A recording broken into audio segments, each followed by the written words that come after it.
Hi hello friends అందరికీ నమస్కారం. ఈరోజు ఈ వీడియోలో తెలంగాణలో కొత్త చేయూత పెన్షన్ల కోసం ఎదురు చూస్తున్న వారికి ఒక ముఖ్యమైన అప్డేట్ వచ్చింది.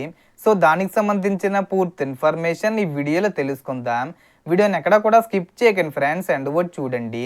వీడియో స్టార్ట్ చేసే ముందు మీకు ఒక small request friends, TG government నుంచి పథకాలకు సంబంధించి ఏ చిన్న అప్డేట్ వచ్చినా మీరు మిస్ కాకుండా ఉండాలంటే వెంటనే మన ఛానల్ని సబ్స్క్రైబ్ చేసుకోండి.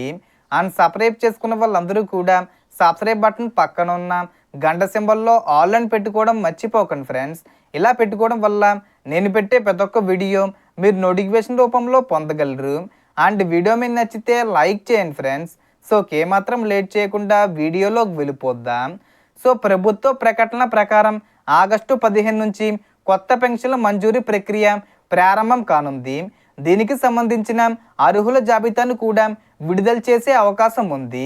జాబితాలో పేరున్న అర్హులకే పెన్షన్ మంజూరు అయ్యే అవకాశం ఉందని అధికారులు సూచిస్తున్నారు.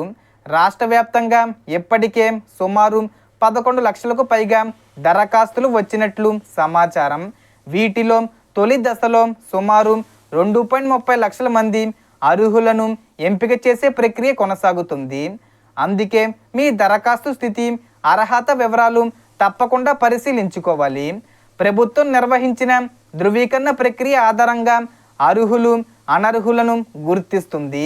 కుటుంబంలో ఎవరైనా ఆదాయ పన్ను చెల్లిస్తే, ప్రభుత్వ ఉద్యోగి ఉంటే, నిబంధనలకు మించిన భూమి కలిగి ఉంటే, లేదా ఒకే కుటుంబం నుంచి నిబంధనలకు విరుద్ధంగా పలువురు దరఖాస్తు చేసినట్లయితే అనర్హులుగా పరిగణించే అవకాశం ఉందని అధికారులు తెలియజేస్తున్నారు.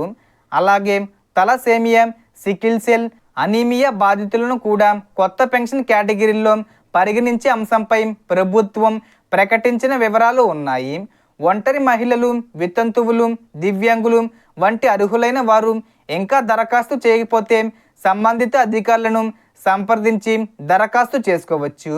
అయితే ఇప్పటికే దరఖాస్తు చేసిన వారు మళ్ళీ దరఖాస్తు చేయకుండా అధికారిక సూచనలను పాటించడం మంచిది. అలాగే 4,000 రూపాయలు ప్లస్ 6,000 రూపాయల పెంపుకు సంబంధించి కూడా ఆగస్టు 15వ తేదీన ప్రకటించే అవకాశం ఉంది. తర్వాత మనకు ఆగస్టు 30 తేదీ వచ్చేలోపు దాన్ని అమలు చేసే అవకాశం ఉంది. ఇంకా ఈ పెంపుకు సంబంధించి ఎలాంటి అధికారిక ప్రకటన రాలేదు, త్వరలో అయితే వస్తుంది.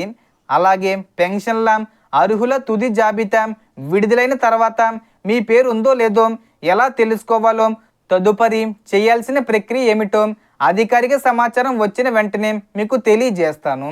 కాబట్టి అధికారిక ప్రకటనలను మాత్రమే నమ్మండి, ఎలాంటి అపోహలకు లోన్ అవ్వకండి. ఇప్పుడు మీ అభిప్రాయం చెప్పండి. మీరు కొత్త చేయూత పెన్షన్కు దరఖాస్తు చేశారా?